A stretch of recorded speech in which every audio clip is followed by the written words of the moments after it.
is the Prophet alive, alayhi salatu salam, in his grave?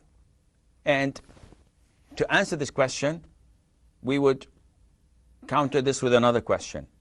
If we were to dig the Prophet alayhi salatu salam out, would he come out and live with us and he's alive like us? And the answer is no, definitely. Because Allah said, innaka mayyit, you are dying, you're dead.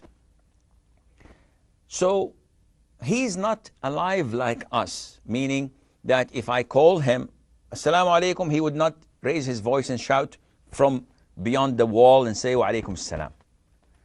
He does not eat and drink like we do. He doesn't go to the lavatories. He does not have intercourse with his wives, because he is in a stage where it is known as the stage of al-barzakh. It's a transitional phase between this life and the hereafter. And all those who die stay in this phase until the day of judgment, and everyone would be resurrected.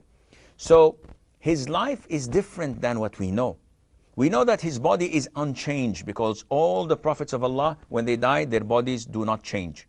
So we know that his soul is in paradise, and it has a connection with the body in a means that we don't understand and we cannot comprehend, because it's a different world and a different life. Remember, in the night journey, the Prophet ﷺ went to the grave of Moses near the Red Hill, and he found him praying there.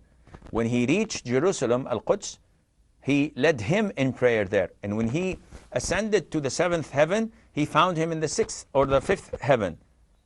He found Musa. So he found him in 3 different places at the same time, because it's a different phase, a different world than ours. Does he respond to us when we give him salam? If you're in China and you give salam to the Prophet ﷺ, Allah has appointed an angel who would tell the Prophet ﷺ that so-and-so has given you salam. Does he know what's happening in the world? And the answer is no. And that is why on the Day of Judgment, in the Hadith al-Mutawatir, the Prophet says, alayhi salatu wasalam, that scores of my ummah come to drink from my pool, and the angels prevent them and block them from doing so. So I object and say, oh Allah, my ummah, my ummah. And then I am told, you do not know what they have innovated after you. And I would say, destruction to those who have innovated after me.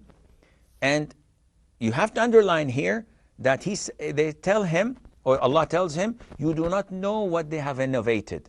Meaning that the Prophet in his grave does not know what is happening after him, and Allah knows best.